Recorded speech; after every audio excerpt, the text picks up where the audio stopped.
And we are live on another edition of the K&K Sports Show. Kurt Valenti, Mr. Paul Rosen, Mr. Kirkpatrick. First and foremost, um, thoughts with our good friend and co-host Carson Shear. He's having some power outages, so hope everything with him and his family are okay. And Mr. Rosen, I'll be the first I know. We heard a little rumor that it's somebody's birthday this weekend. So an early happy birthday to you, Mr. Rosen. But Thank you. boys, college football is here. NFL is a week away. School starts up on Tuesday. So I'm ready to talk sports tonight, Mr. Rosen. What about you? Good evening, gentlemen. Good evening, everybody in our audience. Yes, Carson and his family. Hope all is well out there. Sorry you're going through some issues, but hang in there. Hopefully they'll resolve it as quickly as possible. And yes, the rumor is true. Another birthday at this point in my life. It's oh well, another birthday. But looking forward to talking to you guys. College football, NFL next week, or at least in another week, and little baseball. So let's get started tonight. Mr. Kirkpatrick, how are you? Doing good, Kurt. Thank you for filling in. We started Wits and Wagers tonight, and there were some technical difficulties on my end, internet issues. Carson with a power outage, and Joey Clams had a prior engagement. So thank you. Carson, I spoke to a little earlier.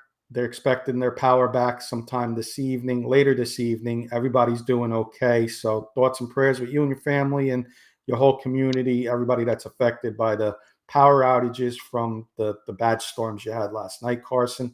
And last but certainly not least, Paul, happy early birthday to you. We'll be reaching out to you, of course, when it is officially your birthday.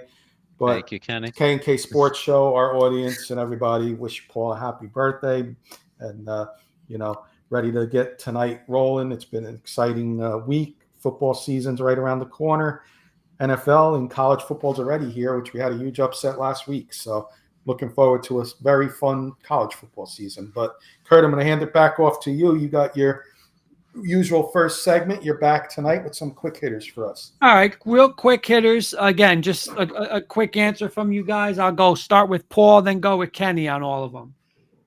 Russell Wilson, named starter over Justin Fields, Paul.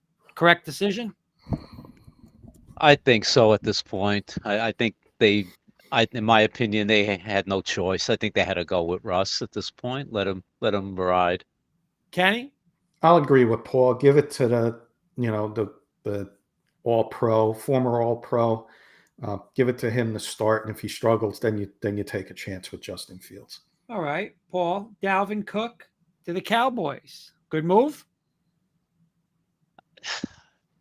Good move. I think the Cowboys, given what they have in the backfield, I think they had no choice. So let's see what happens. I mean, he may be over the hill at this point, but it'll be interesting to see with him and Zeke back there.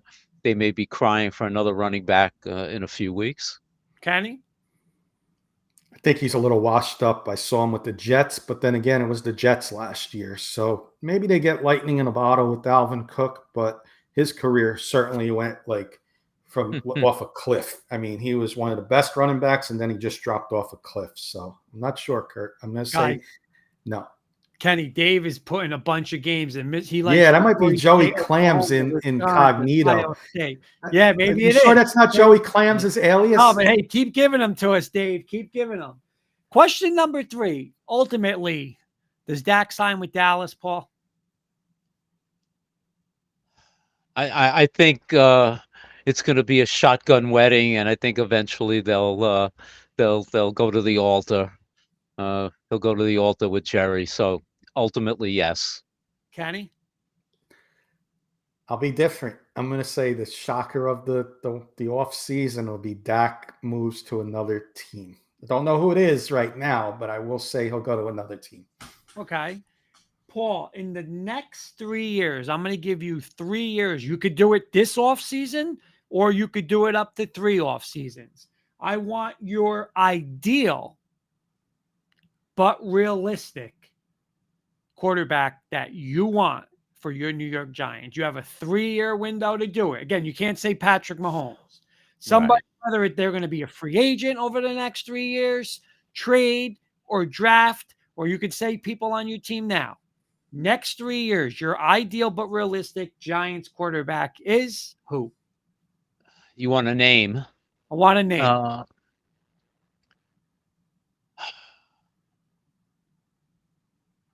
all right, I'll throw it out there. I'll go with Carson Beck. Kenny. Coach Breslin's. I like Coach Breslin's answer, but I'm going to go a different route. In a perfect world, Paul, it would be Daniel Jones in a perfect world. So Yeah. let's hope it's Daniel Jones, because that means he's doing well. But I think they're going to move on from him. Paul's not going to like my answer. I know where you're going. Shador Sanders. I know. Okay. Electric with Malik Neighbors for the next 5 years. He's team me up. You know, I'm going to watch him Thursday night tomorrow against North Dakota State, start his season.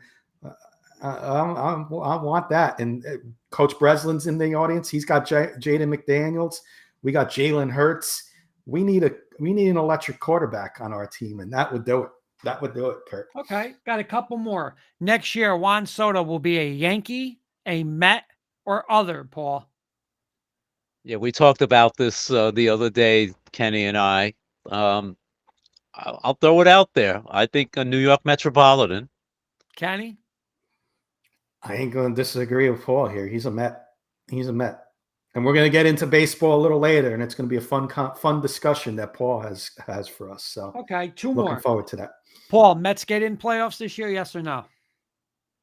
Oh boy, the 3 behind Atlanta for the last wild card. They always do it to themselves. It's almost like they can't control their own destiny sometimes. But I'm going to say, we talked about contender and pretender a couple of weeks ago, Kenny and I. I'm going to say no. I said it 2 weeks ago. I'm going to say no. They're just going to miss out. Kenny? I'm going to, I have to agree with Paul. This will be the reason Juan Soto will be a Met next year, because they'll fall just short, and they're going to need a couple offensive players, and Mr. Soto will be a Met next year to build that offense. Okay. My last one. For Jim Harbaugh's duration as head coach of the Chargers, will Justin Herbert be his quarterback every year he is there? Yes or no? Every year. I mean, he just signed that long-term deal. I'm sure there's probably some escape clause in it, but I'm going to say no, he will not be. Kenny? I'm going to say he will. I'm going to think he will be there. I think they're going to start building young receivers, young running backs. So I think he's the guy. All right. Those are the quick hitters, boys. Good job, Kurt. Good job. Nice. Good job. Good job. Good questions. Welcome back with the quick hitters. Yep. No fun one this week. He saved No, it. I'm saying we got a full staff. Opening we got a full for staff next weekend. Yeah, we got a full staff. We'll bring it back. So I'm going to switch it up. College football started last week. I'm going to, we're going to do a little college football. Carson's not here, so he did have a Carson's Corner, which I'll get to in a moment. But we did our college football preview last week, guys, and I just want to continue a little bit off that because we ran short on time. I was going to have Carson break down the Big Ten, but I'm going to give you the Big Ten winner, surprise, and disappointment, and then I'm going to do a quick rundown on Penn State, West Virginia. We did it in Wits and Wagers, but I want to know you guys' prediction on who wins the game outright. No points like Wits and Wagers. We'll just do a prediction on it. So I think the winner of this Big Ten is going to come down to 2 teams. It's going to come down to Oregon, who's new in the Big Ten, and Ohio State. And when I look at the rosters, I look at the schedules, it's a coin flip. And you know what? In a coin flip, I think I'm going to take the Oregon head coach over Ryan Day. I'm not a fan of Ryan Day. I think he'll blow a game along the way, which will get him into the playoffs still, but I don't think the division title. So I'm going to go Oregon. I'm not sure what Carson's pick was. I won't get your guys' picks. You guys all have a division to break down. My surprise team, Kurt, Coach Breslin's out there. He's going to like this. I think Rutgers is going to surprise people, Kurt, this year. I think they're gonna be close to, they're gonna get to a bowl game, but I think they're gonna pull off a big upset this year. They're not gonna be in the playoffs, not gonna go that far, but they're gonna pull off a big upset. I mean, whether it's Penn State, Iowa, one of those teams that's got a chance to get to the playoffs, they're gonna pull off an upset and be a spoiler and get to a nice bowl game this year. Once again with Greg Schiano. And quickly, a disappointment. I think I can't believe I'm doing this. He was my guy a couple of years ago, but Wisconsin, the head coach there, I don't think he can. The transition from Cincinnati to Wisconsin, it hasn't done well. Kurt, Paul, I think they're going to be my disappointment in the Big Ten this year is Wisconsin. Coach Breslin saying, I'm hoping they do too, meaning Rutgers. They lost a really good linebacker, but hoping for a good season. And David wants Georgia to beat Clemson this week. Nice. Kurt's going to break down SEC next. Penn State, West Virginia is the big game that Carson was going to break down for us. I got my top 4 games of the week added in this little segment. And Penn State, West Virginia, the backyard brawl. How can you not put that in there as the Penn State, West Virginia play every year? How can you not put them in as number 4 on the list here? West Virginia is a sleeper team. Penn State, Franklin, is he on the hot seat's the question. Kurt, Paul, I'll get your thoughts. I'm going with the upset. West Virginia Mountaineers shock it. Continue in this week coming up after last week's shocker, Georgia Tech, Florida State. West Virginia beats Penn State. You're hearing it first here. Paul, what's your prediction in this game? Never liked Franklin. I think, like you said, he is on the hot seat. Penn State better get off to a fast start. I mean, aside from Oregon and Ohio State, I think Michigan takes a little step back this year. They could compete for the title. So they better open up with a win. And Kurt, Penn State or West Virginia, where are you heading? Who's going to win this game? You know what? I'm with you. I'm with Pat McAfee, too. I'm taking West Virginia. Nice. I just think at home, that place is going to be insane.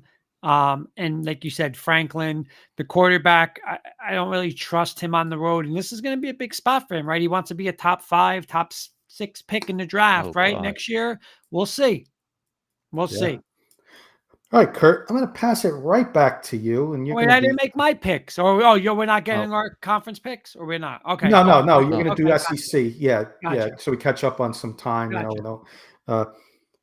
You're going to take the SEC, Kurt. I want your winner. We didn't do this last week. Your winner, your surprise, and your disappointment, and then I got a game for you to break down. All right, my winner is I'm still taking Georgia. Until you beat the big dog, they're still the dog. I mean, after getting beat last year, getting shut out of the playoffs last year, I think that's motivation for Coach Smart and that staff and that team, right? You got Carson Beck, right? The Heisman probably favorite. I don't know if he's the favorite, maybe Dylan Gabriel, but he'll be up there. He'll be in New York, probably the first number 1 pick next year in the draft. Teams loaded, motivated. Again, not easy though, right? You got Alabama, LSU, you got Ole Miss. I mean, it's insane. And now you got Texas and Oklahoma coming over. So, I'm gonna take Georgia. My surprise team is, and I'm not being a homer, it's my Auburn Tigers. I talked about them last week, Kenny. Are they going to compete this year for a national title? No. But I'm telling you, they got the number 5 recruiting / transfer portal class. He just got a linebacker the other day from, I believe it was Michigan. He got him to flip. Hugh Freeze is doing great things there. Now Hugh Freeze has to win, right? You got the kid Cam Coleman leading this receiver, a couple freshmen. They got the Penn State receiver. They're going to beat somebody big this year. They're going to definitely win 1 or 2 games. The problem is they can lose a game that they should win, right? So they're going to be a little inconsistent. Next year, though, I think this is a top 12, top 10 team in the country ready to compete for a national title. So I'm going to say Auburn is going to be my sleeper team. My disappointment, I'm going to take Tennessee. Ranked 15 going in. A couple years in a row now, they were top 5, top 6 teams.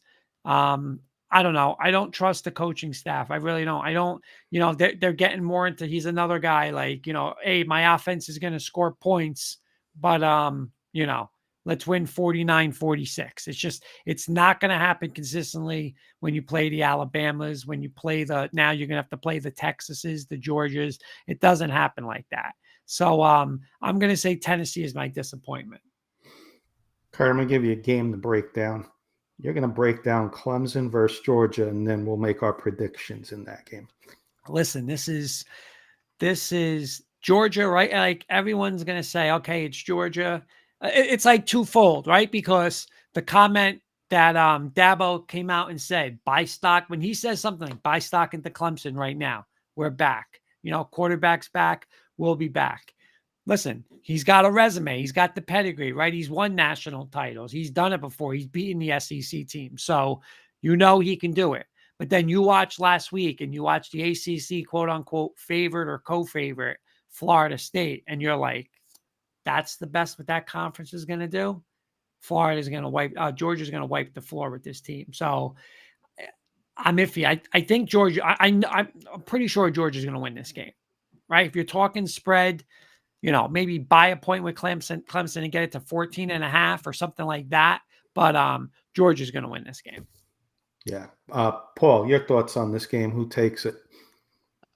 I think Georgia. I don't think it's going to even be close. I think Georgia wants to come out and prove. I think they have going to have almost a pissed off attitude after what happened to them after the championship game, losing and not getting into the playoffs last year. So I think they're going to come out first game, and whether it's Clemson or the Sisters of the Poor, they're going to come out and say, the hell with you, and they're going to prove that they're going to be the number one team this year and going into the playoffs.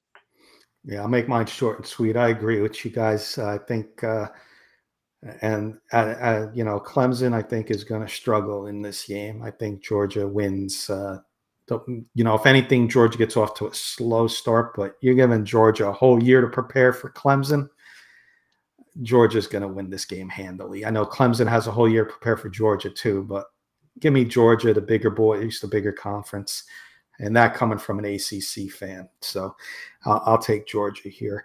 All right, we're going to go to Big 12 country. Paul, since you're a Notre Dame fan, I gave you this conference since the rest of us don't have a team in the Big 12 that we officially root for. So give us your winner, your surprise, and your disappointment. Well, like the Big 10 and the SEC, a lot of big changes in the Big 12 in Arizona State, Utah, Colorado out, of course, Oklahoma and Texas going over to the SEC. Actually, Utah, Kansas State, Arizona, Oklahoma State, and Kansas were all ranked in various preseason top 25. So they have a lot of good teams, very even conference this year. I'm going as a conference winner, guy who's been there 20 years, one of the underrated but great coaches, Kyle Whittingham at Utah. I think the Utes come in here and they dominate. Cam Rising coming back from his injury.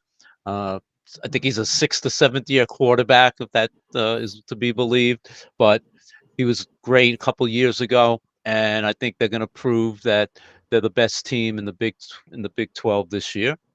And the other good thing about Utah, they don't play Kansas State or Kansas on their schedule, so that's a big advantage. My surprise team or sleeper team is going to be Oklahoma State. Mike Gundy, they're bringing back a lot of veterans returning this year, led by Heisman Trophy candidate, running back. I know running backs are a dime a dozen, but this kid is special. Ollie Gordon, the second, had over 1,700 yards, over 20 touchdowns last year, and he might even do better this year. So he might even be up there in New York at the end of the season with the Heisman Trophy or one of the finalists. So they'll be my surprise team. My disappointing team, we've been talking about him, but I'm going to say Colorado.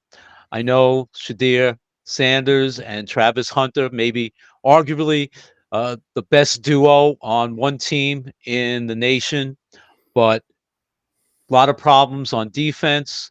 They just don't play defense. They don't run the ball. They were last in college football and running the ball last year. They had to improve that whole offensive line. Sanders got sacked 56 times, sounded like Daniel Jones getting sacked, the giant offensive line. So they had a lot to improve. I'm not sure how much they're going to improve. So my disappointing team is going to be Colorado, and like I heard you guys say, he might be on his way out to the other side of the country in Florida. So Colorado to me is going to be the disappointing team. Jody Moncrief, Paul, Notre Dame is ready to make a deep playoff run. We're going to talk about them in a second. Paul, why don't you answer that in the game you're breaking down for us and for Jody and the audience? Yeah. Texas A&M versus Notre Dame, Paul, and then give us your prediction, and then you'll get mine and Kurt's. All right. Listen, this might be the hardest game they play all season, quite honestly. On the road, College Station. It is their home field. Okay. At College Station, Kyle Field. All right. This is going to be a difficult game. I know they're 3-point underdogs, and probably rightfully so. Tough place to play. Texas A&M. They go crazy. Maybe the loudest stadium or one of the loudest stadiums in the nation to go down and play.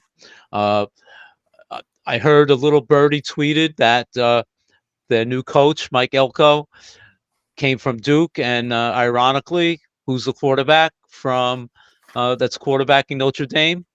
Guy by the name of Riley Leonard, who quarterbacked for Mike Elko at Duke last year. So if there's anybody that's going to know his tendencies, what he's going to best do or not be able to do, it's the coach of Texas A&M.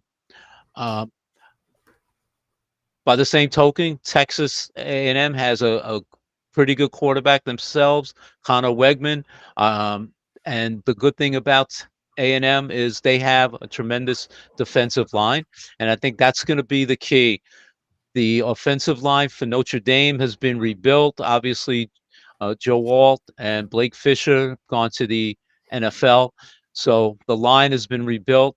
The strength of Texas A&M is their defensive line and that pass rush. So that's going to be a tough matchup.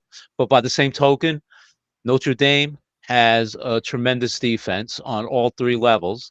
They have great All-America type players on the line at the linebacker and two guys who are All-Americas in the secondary. So I think it's going to be a defensive battle. I think it's going to be a fairly close game. I know the line is Texas A&M -3. I'm going to take the 3 points, and I'm going Notre Dame 27, Texas A&M 20, close game. Notre Dame scores late to win the game for the Irish. Good analysis there, Paul. I know Notre Dame's your team. Good Big 12 breakdown. I like your picks there. Kurt, we're going to get your prediction. I'm going to go last. I'm going to take A&M. And you know what? Just thinking about this, I think if it's a 3-point loss, a 4-point loss, a touchdown loss, I think Notre Dame's still okay. Because what Paul said is true. This place is very hard to play. But if they lose this by 2 touchdowns, 17 points, 21 points, it's not a good look for them.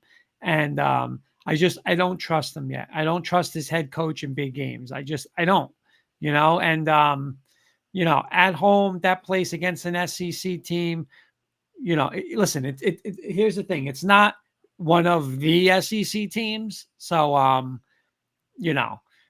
but hey, you win and you go down to Texas A&M and get a win. That's big. But I'm going to say it's a close. I'll say it's a 4-point win for A&M. I wouldn't be shocked though if Notre Dame won this game. I wouldn't be shocked if Notre Dame wins this game neither. If Notre Dame does win this game, I'll answer this from Jody. They will make, I don't know if they'll make a deep playoff run, but they'll make a run at, top 4 team in this league. And guess what? They don't get a bye because they're not in the division. So if they win this game, they could go undefeated with their schedule. This could be, like Paul said, the toughest game on their schedule. One thing I mentioned earlier, the coach, Riley Leonard's playing for Notre Dame, but the coach is going to know the head coach from Texas A&M is going to know his strengths and weaknesses. So you can be sure with the year to prepare for this team for Notre Dame, A&M is going to be ready to play with the 12th man. I'm going to take Texas A&M here in a very close game, which will fall into the Alabama mold. Lose an early game, win outright, Paul, Jody, and you'll make the playoffs. So it might be it's like an 8, 9, or 10 seed, but that's how I see the Notre Dame season. Would I be surprised if they win? No, but I'm going to take A&M because of those reasons. Coach known Riley Leonard very well, and like Kurt said, very hard place to win. But you will get me. They will get notified. No, they will get noticed from me if they go and beat A&M on Saturday.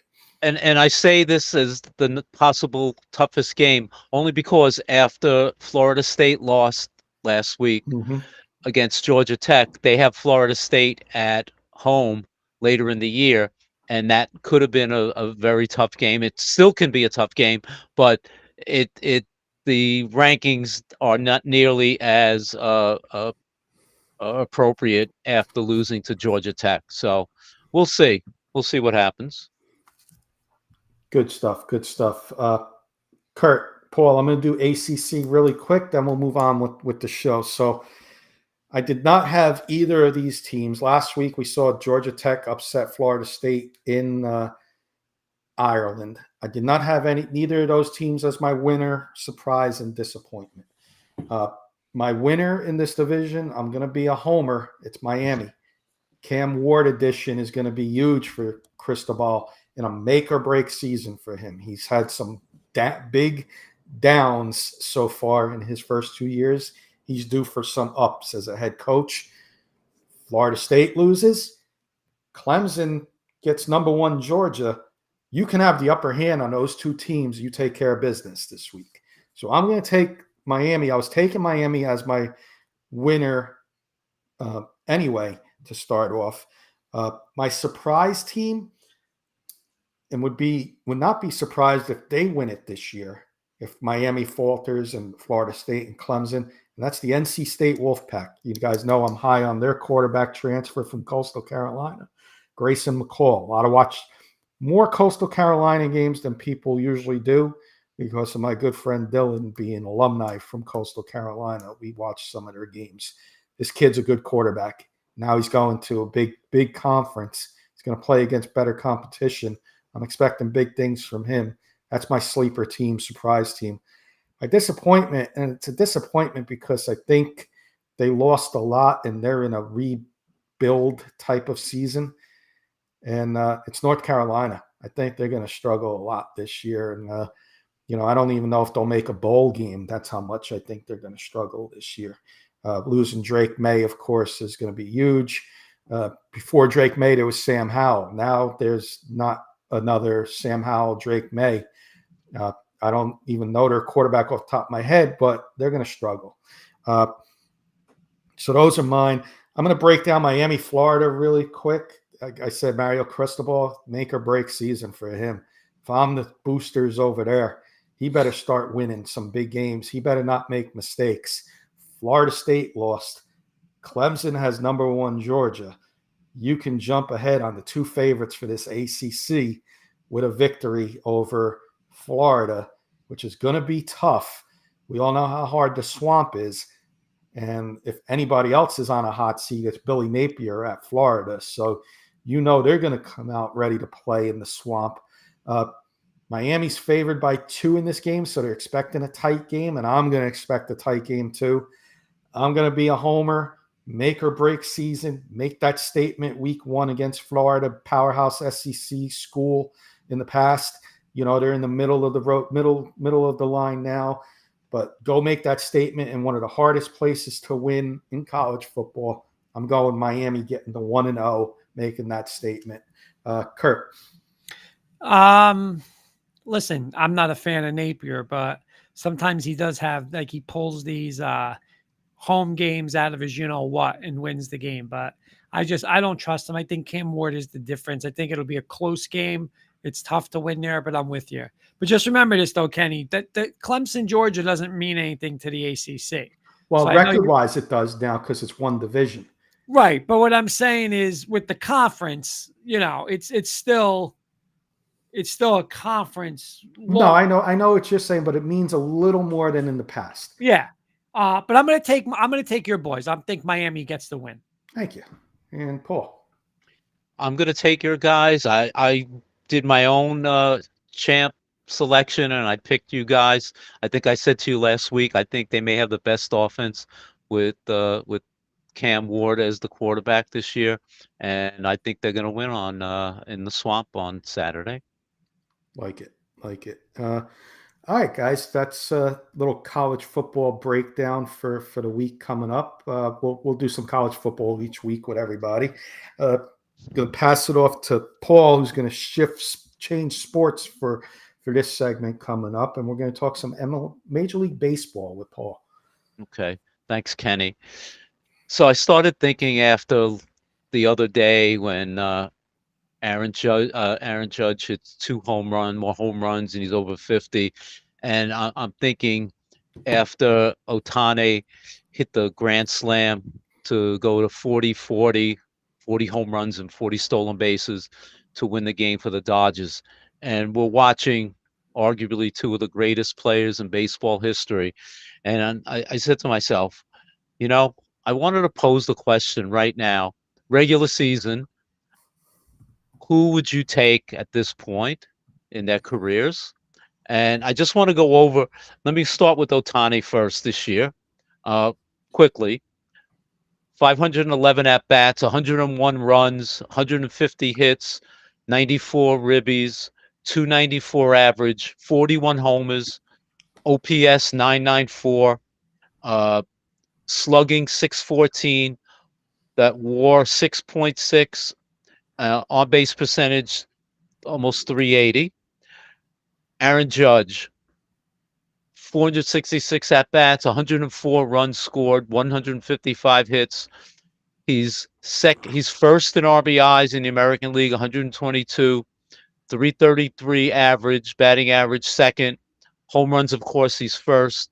OPS 1.197, slugging 732, WAR 9.7, and he's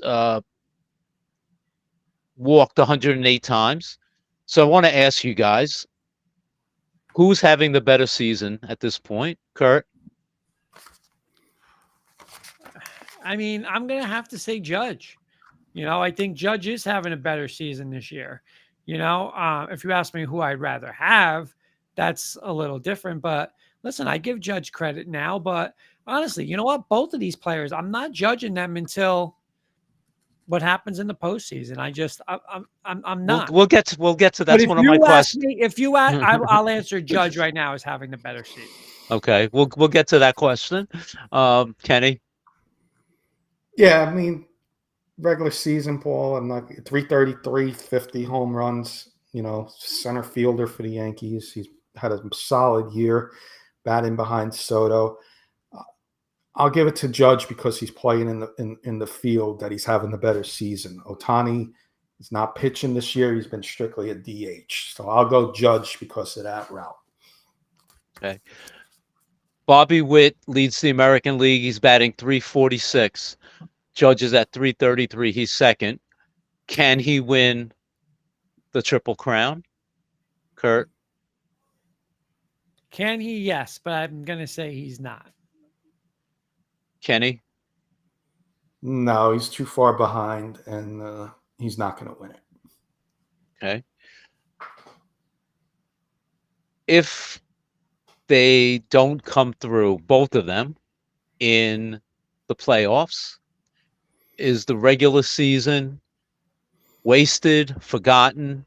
Because I could argue that this season by Aaron Judge arguably could be one of the greatest seasons. This is, Ruthian, Lou Gehrig type, Mickey Mantle type. Name a great player in the past.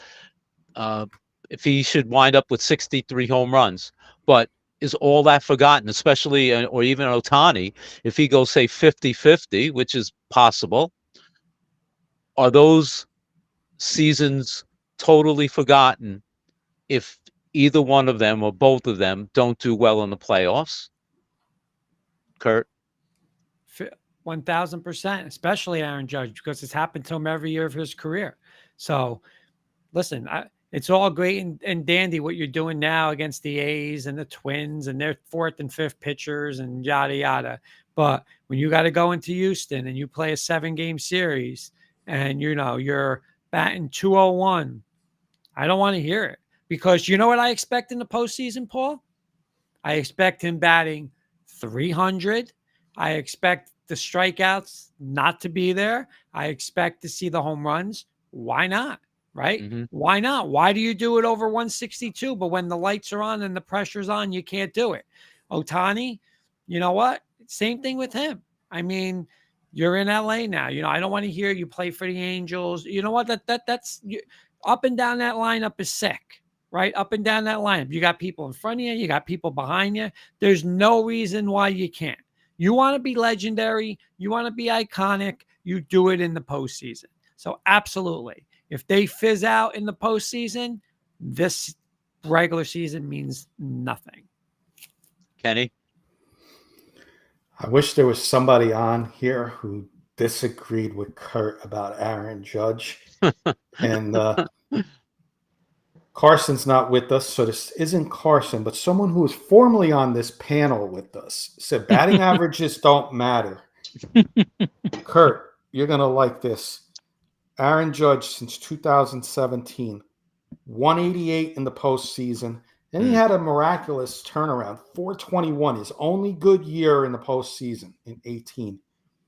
137, 139, 265, 250, 211. Turns out to be a 211 postseason average, 13 home runs, 25 RBIs. That's pathetic. Half of those home runs were in that 421 season, postseason. That's batting horrible. Averages do matter, number one. Number two, Paul, we're all Knicks fans on here, right? The three of us? Yep. Yes, sir. For those, I'm calling out Knicks fans who are Yankee fans that think Aaron Judge is the greatest thing ever. Great, maybe the greatest regular season Yankee ever. Yes. But doesn't that sound like somebody on the Knicks named Julius Randle? Yeah. Good analogy. Okay. Very good analogy. Media, our friend Alan Hahn, Kurt called up and got on the show, and they were talking about Judge or Soto, and Kurt was with Bart Scott saying Juan Soto. This is the reason why. Everybody else was Aaron Judge. Well, then I don't want to hear, and I love Alan Hahn is a great friend of our show, and he's the best in the business. I don't want to hear Alan Hahn complain about Julius Randle. Yeah, postseason. You're right. Yeah. Right? And Alan, I love you to death. I love you to death, and I'll call you out on that, my friend. So I'd love to have you on our show and talk to you about that sometime. But Knicks fans that are Yankee fans that love Aaron Judge have got to love Julius Randle. That's good. You can't be double standard there. But Shohei Ohtani for me, postseason, any day of the week. This guy has had one good season out of 7. Good answer, Kenny. Let me ask you guys one more question. When the Mets played the Yankees 4 games, Judge did hit a couple of home runs, but they pitched around him more than almost any other team did, whether it's out of respect, whether it's, hey, there was no one hitting behind him that was going to hurt the Mets. Do you think the Yankees, once they get to the playoffs, should have Soto batting behind Aaron Judge to give him some type of protection rather than having him hit ahead of him, Kurt? No, but you know what? Then listen, then walk, right? I mean, he's not Kelly Leak from the Bad News Bears where he has to get on base, right? Listen, if you're walking, you're not batting 182, right? That's true. Get on base, and you know what?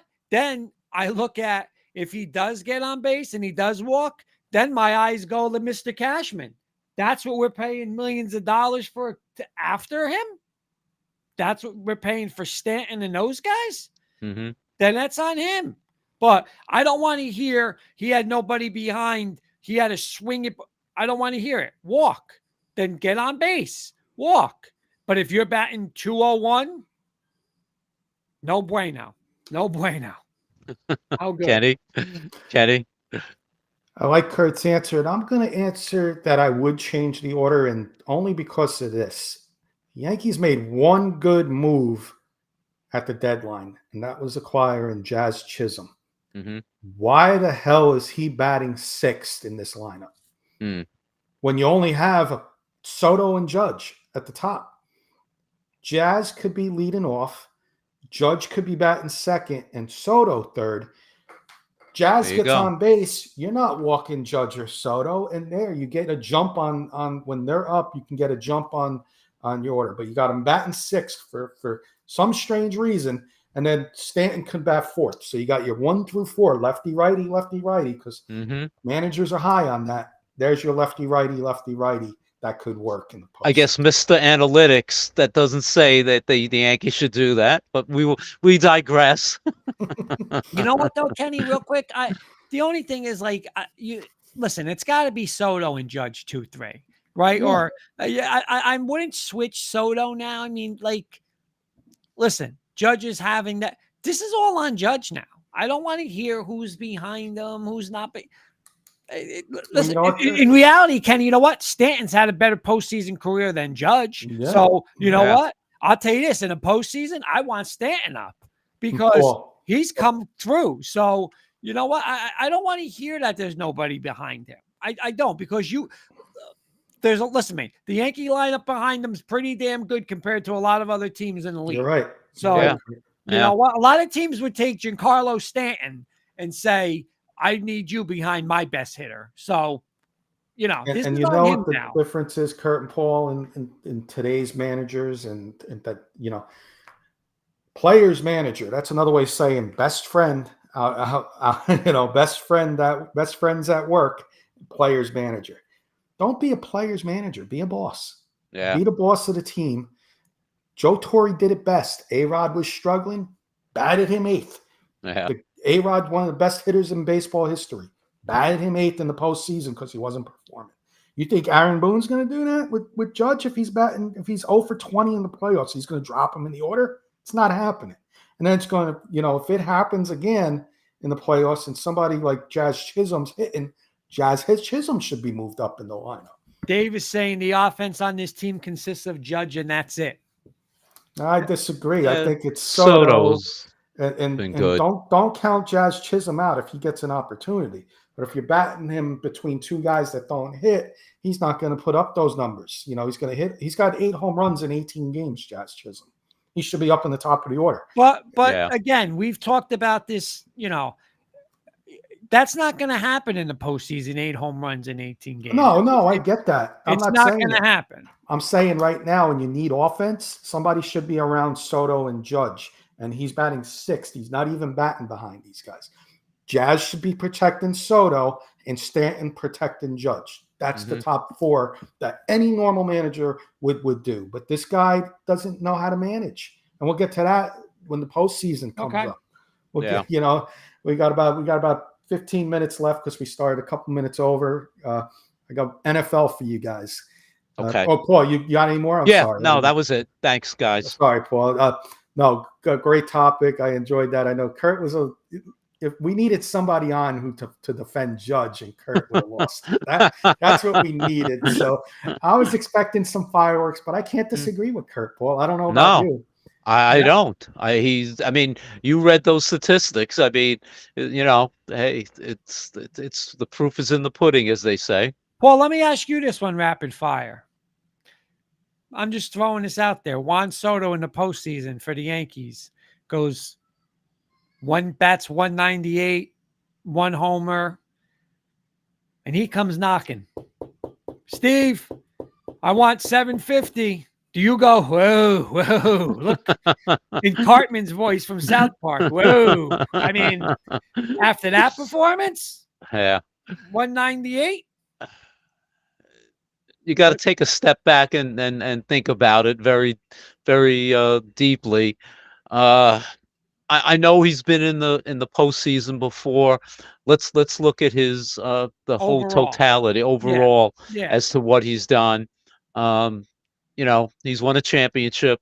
So let's just say in the totality, I'll look at it and say, well, maybe he had one bad postseason, but ultimately he's been a World Series champion, and we'll go from that and we'll Yeah. spring into that. Like it. I got an NFL grab bag for you guys. So season's approaching us. And by the way, dessert tonight, guys. Let's talk Broncos. Kurt Valenti talking about the upcoming season, the cuts I'm sure he's going to talk about his quarterback, and he's going to talk about it with Jen doing the behind the scenes stuff. So let's talk Broncos, the dessert. Paul and I had our Giants show on Monday. Great interaction with the audience. We had a great show. Carson's not with us, so maybe we'll answer how we think Carson would answer. But I got a couple questions for everybody. I'll go with Kurt first. Kurt, as a Bronco fan, the ceiling and the floor for the Broncos this year, and we'll try and do this in like a minute or less, each of these questions. The ceiling for them is, I believe, I'd say 11 wins realistically. Um, I can't see why not. Again, all these people with, it's going to take Sean Payton 6 years. No, that's not what he's thinking. I mean, he's not a coach like that. He wants a win. He wants to get that second Super Bowl, and probably he's going to say, "Adios, I'm going back to Fox or something." And hey, that'll be fine. I'll put him on the wall here, and thank you, Sean. But, um, listen, the team won 8 games last year with a quarterback he said was the problem. And if I had my guy, we'd really win. Well, you got your guy. The roster doesn't look much different. I mean, really. People are saying, well, you lost Jerry Jeudy. Well, you never used Jerry Jeudy, so how'd you lose him? You lost Justin Simmons. I mean, what big plays did Justin Simmons make? So why not? Right? Why not? You got your playmakers now. You got your quarterback. It's solidified. There's no more talk about it. That's my ceiling is 11 wins. There's no reason why they can't. Floor, again, I think this team's going to be good. I really do. I think I like them better than the Chargers. I like them better than the Raiders right out of the gate. I think they're the second best team. And I'll tell you, I don't think they're far from Kansas City. I mean, they showed it to you last year. You have the blueprint. Run the ball and play defense and get after Mahomes. You're going to win a lot of games. You just have to have a quarterback that's got to make some plays. Now you do. Floor, Kenny, I'm going to say, and I hope I'm wrong, like 6 wins, But I think the over under in Vegas 5.5. I think that's the easiest bet this year. They're definitely going over 5.5. Fair enough. Paul, we're going to get your thoughts on the ceiling and floor for the New York Giants. Okay. Well, after Saturday night's debacle, I would have probably said they're up for the number one draft pick, but I've calmed down. Kenny and I ranted, and we've settled our feelings. But that being said, obviously it's going to take health. It's going to take a little better unity and better coaching. But I said this 3 4 months ago. But if all things break evenly, I think the ceiling could be 9-8 and or 10 and 7 and possibly fighting for maybe that last wild card spot in the NFC. Um, but again, everything has to go accordingly. The floor, well, some uh, preseason uh, media types are saying the Giants have the worst uh, uh, roster in the NFL, and if things don't work out the way that hopefully they will, I can see them winning maybe only 4 or 5 games, and that'll be another shock to the organization, and possibly another coaching change, and hopefully it doesn't resolve into that, but that could be the floor. Uh, Okay. I think they have to get off to a fast start. We talked about Monday night.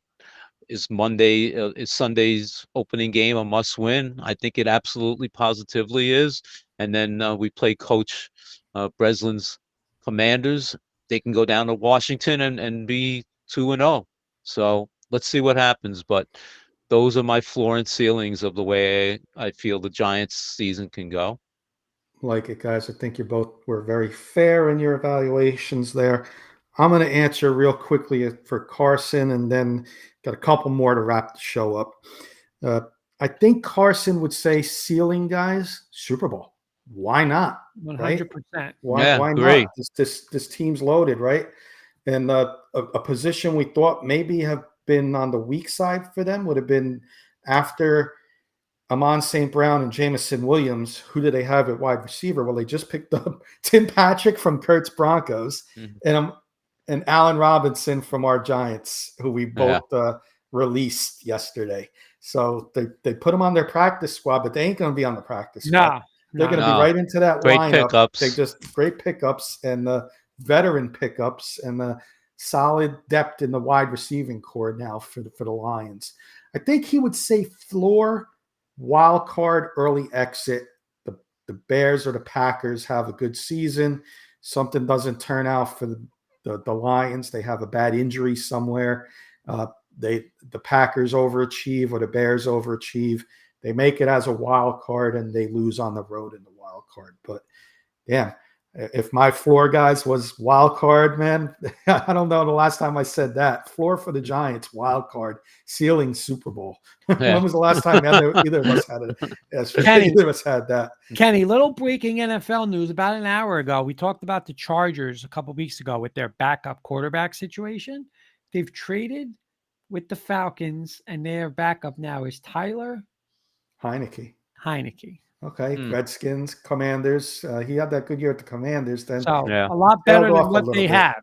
Yeah, A lot better than what they have. absolutely. That guy was always a pain in the neck to the Giants. Yep. Kurt, in a minute or less, I want you to answer these two. Player you're most excited to watch, and I think I know where you're going to go with that, and most concerned about. On my team, Yeah, obviously Bo Nix. Obviously Sure. most excited to see. Most concerned about are tackles. I'm paying a lot of money for Garrett Bowles and McGlinchey. If they don't pan out, we have problems because we need, with a rookie quarterback, you have to A, run the ball, and B, protect him. And if these two guys aren't, legit starters, one, we're paying for them, we're in trouble because one thing we do not have is a lot of depth, like experience and depth on that offensive line. So we really don't have an answer to take them out. So offensive tackles is my worry. I like it. That's one of those weird questions where you could have answered most excited Bo Nix and most concerned about Bo Nix because of those tackles. If those tackles aren't blocking for him and he gets blind tackle, you got to be concerned about him. Yep. So that's an excited and concerned in the same answer there. And for sure. Paul, how about you? How about for our Giants, Paul? Mhm. Excited and concerned about? Well, most excited if he's good enough for Kurt Valente to be picked in his fantasy team. Two. Two. leagues. All right. Then Well, you think I complain about Daniel Jones now? If he can't get the ball, I'm going to be out of my mind. He's good enough for me. Malik Neighbors.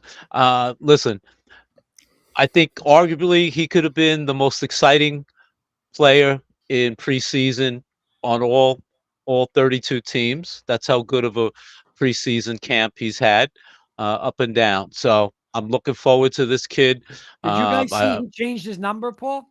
Yeah, I did. Number one now. Number one. Yeah, we can They mention took that on our Giants show, but we can mention it now real quick. I think it just Just happened. happened. Yeah, just Yeah. Just happened. happened. Yeah, they took it out of retirement actually. The number one was retired. That says Tells you something. something what they think about neighbors, right? Yeah, exactly. My most concern, well, thank you, Captain Obvious, Daniel Jones, obviously. Listen, aside from the fact that his health is always an issue, but can he play? They've given him the weapons.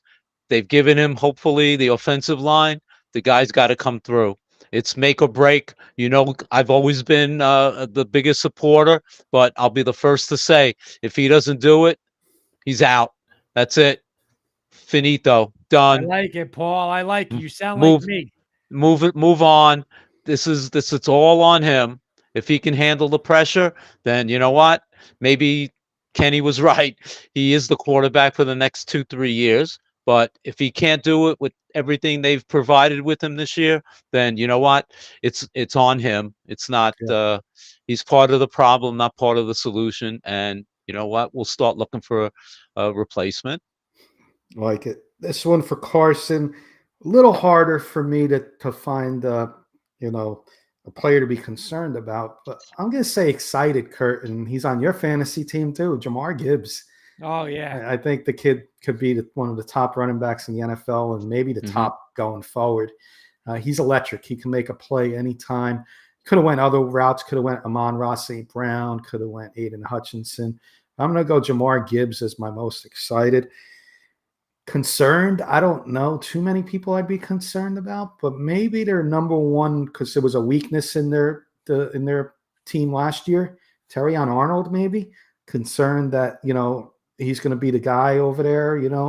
A lot of good receivers in the AFC NFC North, so maybe a little concerned that he's not as good as everybody thought. They picked him really high, so we'll see. That might be the route Carson would have went there. Maybe Jameson Williams. I don't know too many other people on the Lions you could be concerned about, in my opinion.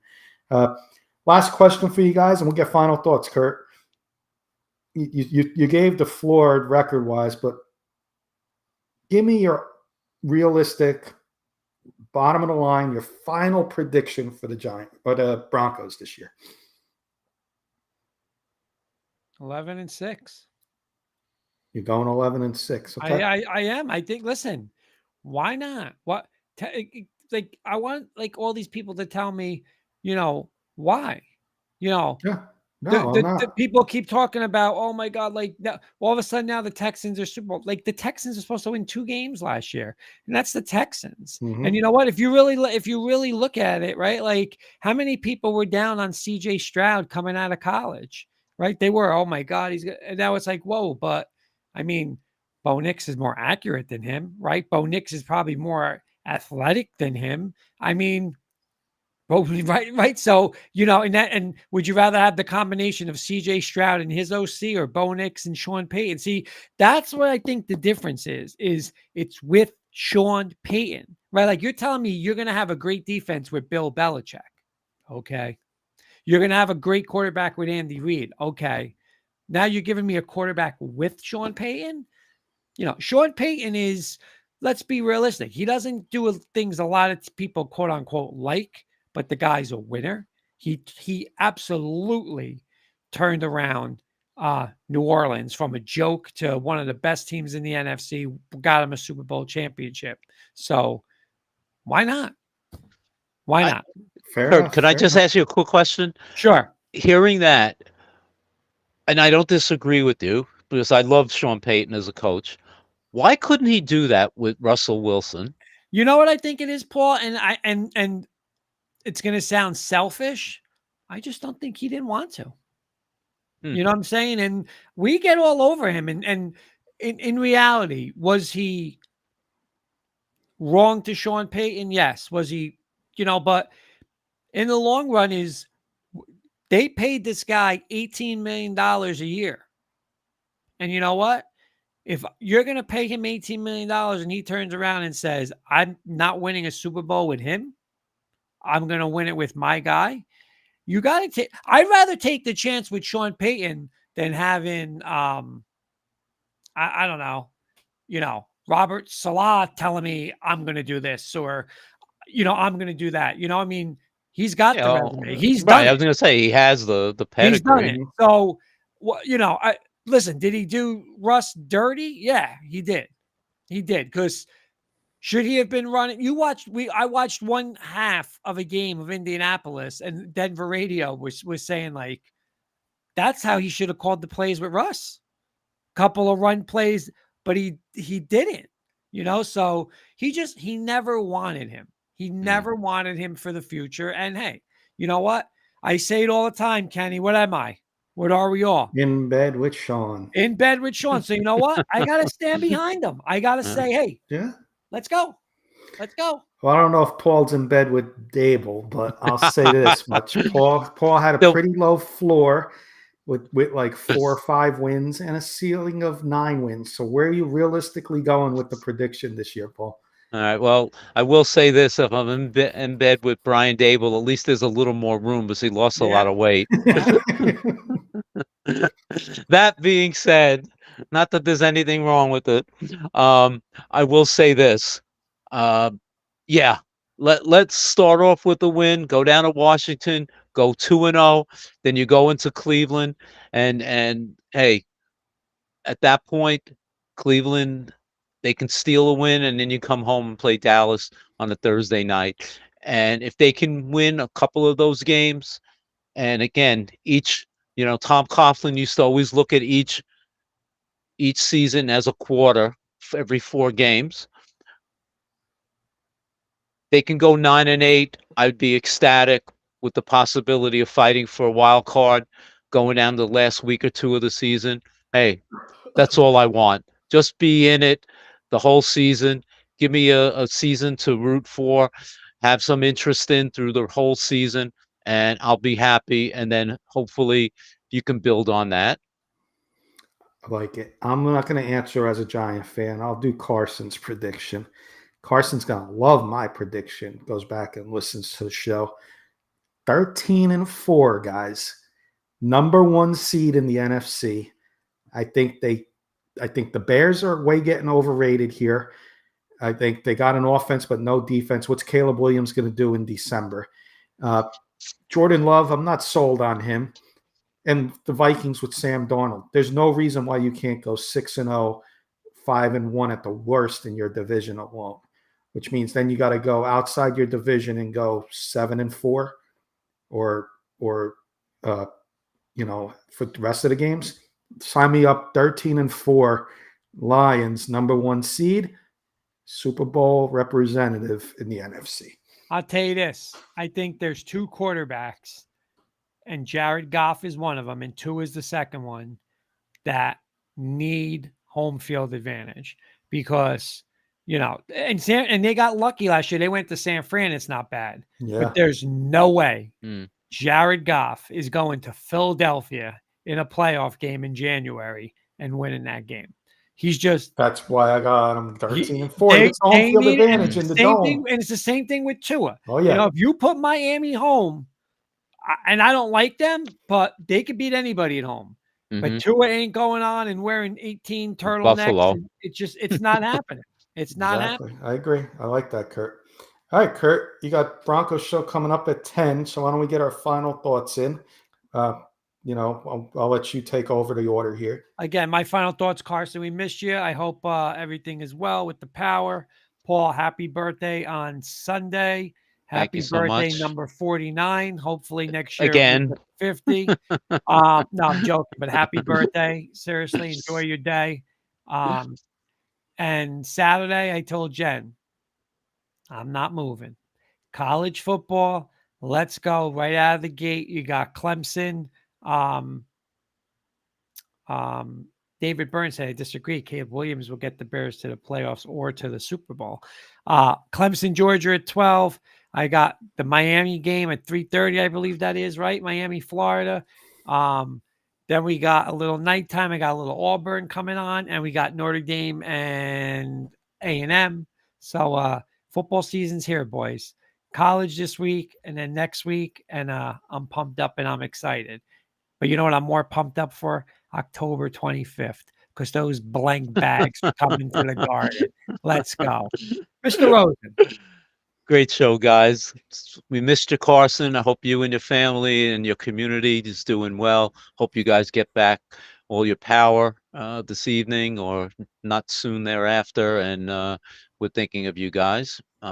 Great show, everyone. Appreciate it. College football, my Irish going down to Texas. Hopefully, they come up with a big Texas win in a week or so. NFL, listen, we got to turn it around, right, Kenny? Hopefully, it starts on Yes. the 8th. MetLife Stadium is jumping, and we come away with the win. And then, hey, all is forgotten, and we move forward from there. So let's go. Mr. K. Like everybody said, Carson, well wishes. Get your power back. We'll catch you soon, my friend. I know. Keep everybody safe there. Hopefully, it's not too hot for everybody. Get that power back soon, and hopefully, everybody's doing well. Paul, happy birthday! Like everybody said, I know you're gonna have a fun one on Sunday. Thank you, Kurt. Thank you, Kenny. Like you just said, Kurt, college football starts tomorrow with a couple decent games, but Saturday's the main course. We're gonna see how good Paul's Notre Dame is. We're going to see how good my Miami Hurricanes are. 2 big tests right out of the gate. So we're going to have some fun. Hopefully both of us are riding high next week, and both of our teams win and can get to 1-0. Kurt, your team is playing. I don't even know who they're playing, but they're playing Alabama A&M. Yeah, they're like a 50-point favorite. It's a combination. It's Alabama and Texas A&M. They're JV squads. Yeah, exactly. But no, great show, guys. Look forward to the weekend, and we'll catch everybody next week. Check out Kurt. Let's Talk Broncos, 10 p.m. Eastern time. All right, boys. David's saying have a great show. Thank you, Dave, for all your picks, and we'll see you.